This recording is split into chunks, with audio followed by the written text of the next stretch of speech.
je crois qu'il était minuit ou 23. Ouais.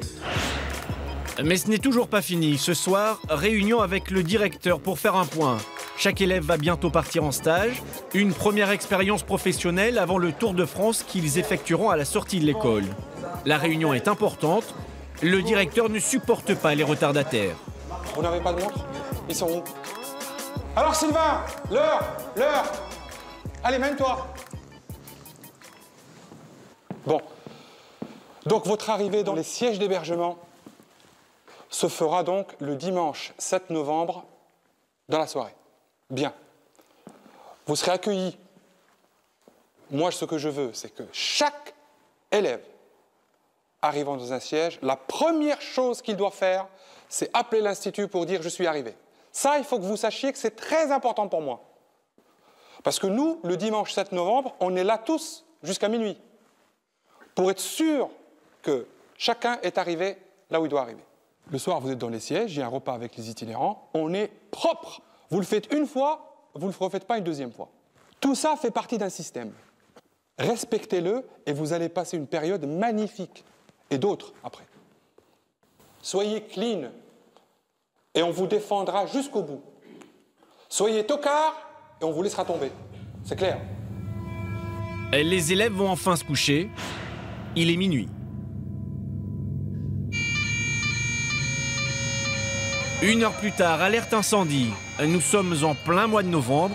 Il fait 6 degrés.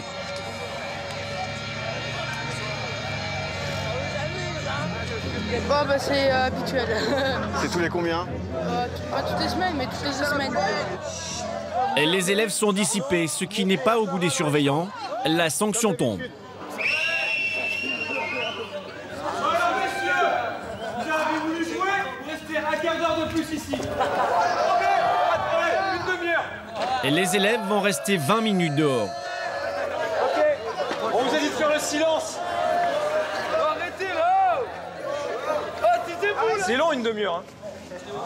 Ça fait que 4 minutes que vous attendez.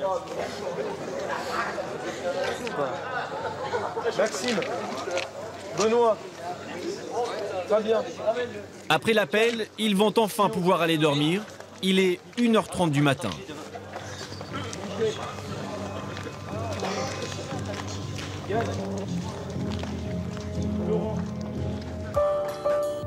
Le lendemain matin, nouvelle mise au point du directeur.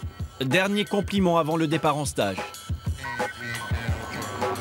Il est extrêmement clair pour moi aujourd'hui qu'au bout de 6 semaines d'école, je maintiens le fait qu'une grande majorité d'entre vous sont des types formidables. Et une petite minorité qui n'a strictement rien compris au fonctionnement de cette école. Aujourd'hui, vous êtes à peu près 120, un peu moins. Il est certain pour moi qu'en janvier, vous serez moins. Ça, c'est parole. Donc, aujourd'hui, ce que je crois, c'est que vous ne ressemblerez jamais à ces types. Qui, eux, ont passé 2 ans et qui sont en train de préparer un bac pro, ils vont vivre des choses extraordinaires à l'étranger. Vous, vous ne le verrez pas. C'est pas possible. Dès que vous êtes ensemble, c'est la pagaille. Et bien, vous savez ce que ça s'appelle, ça? Ça s'appelle des racailles. Moi, j'appelle ça racailles. Le mot respect, vous ne le connaissez pas. Vous l'avez jamais entendu. Je suis tout le temps obligé de vous menacer. Voilà où j'en suis aujourd'hui. Vous ne saisissez même pas la chance que vous avez d'avoir un parcours de formation et un parcours de vie. Vous ne vous rendez même pas compte de ça. C'est votre image et l'image de l'Institut et l'image de vos parents. Vous vous rendez compte? On dit voilà un garçon bien éduqué et voilà une racaille. Alors vous allez vous disperser dans le calme le plus total.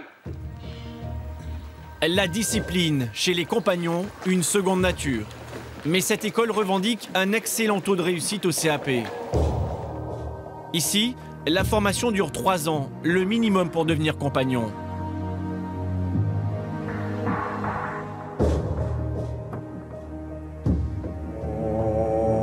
Pendant leur scolarité, les aspirants s'initient aux règles très secrètes du compagnonnage.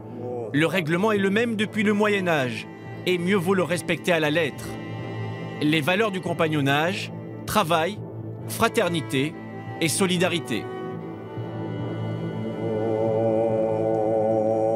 Une société à secret, c'est une société qui considère qu'elle a une partie d'elle-même, de son fonctionnement, qui ne concerne que ses membres et qui n'a pas à être révélée à ceux qui ne sont pas, en l'occurrence, compagnons. Et cette dimension privée, elle est liée bien sûr au fait qu'il s'agit d'une société de type initiatique. Une société où on est intégré par épreuve, par étape, et une société fondée sur le mérite. Petit à petit, les compagnons montent en grade et sont initiés aux secrets de la société compagnonique. Les premiers secrets sont livrés à l'état d'aspirant, mais c'est vraiment... c'est plus une morale que des secrets. Hein. Et après, les secrets sont livrés à l'état de compagnon.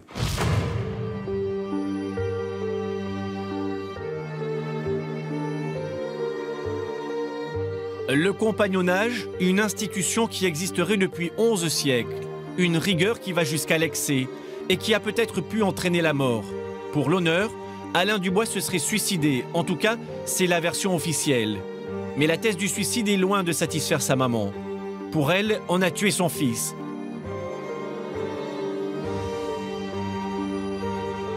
Alain Dubois était charpentier. Il effectuait une étape de son Tour de France à Tours. Juste avant sa mort, il a de violents différends avec un autre compagnon.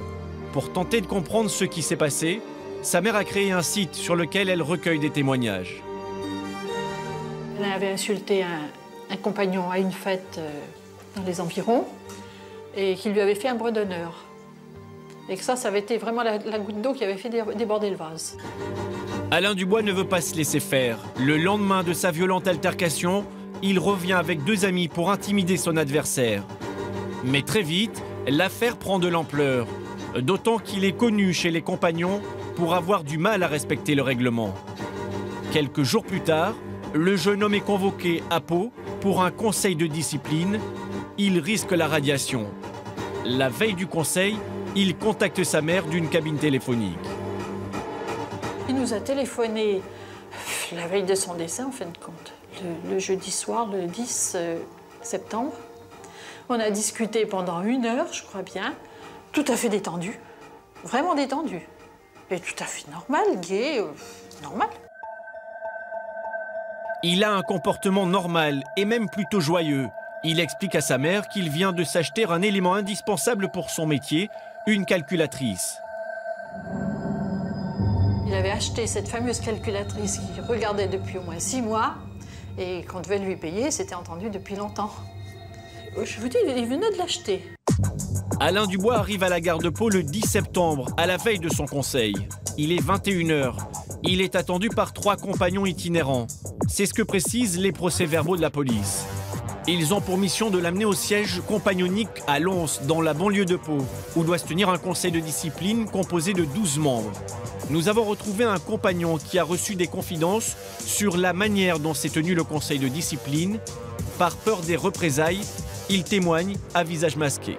Ce jeune était, soi-disant, un peu rebelle. Voilà, il était un petit peu rebelle. Voilà.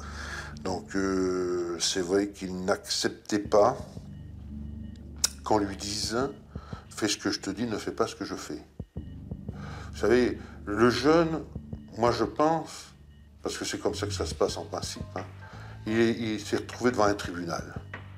Un tribunal où vous avez peut-être 10-15 compagnons qui vous aboient dessus, là, qui vous font tous les reproches de la terre. Quoi, hein, donc, et puis plus on vous parle, plus vous vous sentez rabaissé, et c'est ce qu'ils aiment. Et quand vous êtes bon à ramasser la petite cuillère, alors là on vous dit, ben, c'est bon, t'as compris, on t'a viré, donc tu peux sortir. Je pense que c'est ce qui s'est passé avec le petit Dubois.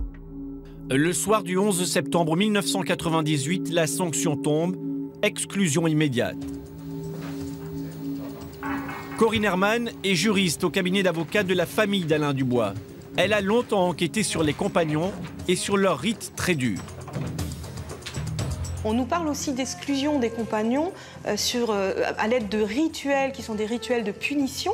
qui sont des punitions physiques, dans un monde où on nous interdit les punitions physiques, où on interdit même le bizutage. Il semblerait que dans les compagnons, il y ait une persistance de certains rites qui peuvent être parfois très violents. On n'en a pas la preuve aujourd'hui, mais les documents qui sont à notre portée nous permettent de penser qu'ils existent encore aujourd'hui. Et là, la justice aurait dû s'intéresser au monde spécifique compagnonique pour essayer de comprendre ce qui s'était passé autour d'Alain Dubois et si quelque chose a pu déraper à un moment donné. On ne sait pas à quelle heure s'est terminé le conseil de discipline et personne n'a vu Alain Dubois quitter le siège compagnonique. Joël Audelin, son ami, est perplexe. Il y a eu un problème à Pau, au niveau de certains compagnons. Et après ce qui s'est passé, est-ce qu'il est parti de Pau, du siège de Lons, pour aller à Pau même? On ne sait pas ce qui s'est passé. Personne ne peut le dire, même pas les compagnons. C'est quand même grave. La réunion, en ce qui concerne l'exclusion, pour Alain Dubois, se finit vers 22h30, 23h. On n'est pas très précis, on a un battement comme ça d'une demi-heure, 3/4 d'heure. On voit que spécifiquement, dans le cadre de cette réunion-là, on n'a pas l'heure de fin, l'heure où les compagnons se sont séparés. Étrange, cette réunion est la seule où l'heure de fin n'a pas été précisée sur les comptes rendus des registres des compagnons de Pau. Les participants évoquent 22h30 ou 23h. Voici la montre d'Alain Dubois, retrouvée sur lui le jour de sa mort. Il avait une montre dans sa poche. Et apparemment, elle était arrêtée. Sur 10h30, je crois, quelque chose comme ça. Pourquoi la montre s'est-elle arrêtée à 22h30? Cela correspond-il à l'heure de la mort d'Alain Dubois? Difficile de le savoir car il n'y aura pas d'autopsie du corps. Le seul médecin l'ayant examiné n'est pas un médecin légiste. Il ne donne aucun créneau horaire. Alain Dubois a été retrouvé le lendemain vers 14h au pied du belvédère. Pour la police, il s'est jeté dans le vide tout seul.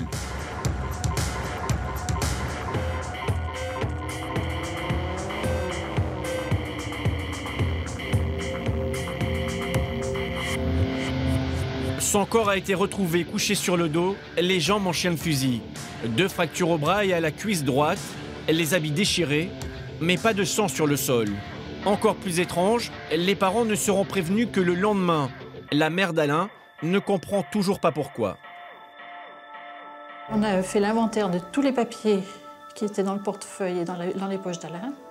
Il avait une carte d'identité à notre adresse, un permis de conduire à notre adresse, une carte de groupe sanguin. Enfin, tout était à notre adresse, excepté un carnet de chèques qui portait l'adresse de la Fédération compagnonique à Lons. Et pour un seul document, les policiers se sont empressés d'appeler les compagnons de Pau sans nous contacter.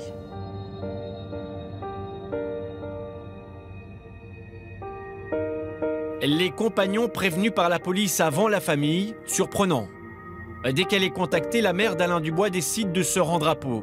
Le 13 septembre, elle rencontre le compagnon qui présidait le conseil de discipline. Il nous a reçus d'une drôle de façon, parce que c'était quand même un jeune de 20 ans qui était sous leur responsabilité, qui était décédé. Il était en colère contre Alain, on se demandait ce qu'Alain avait fait.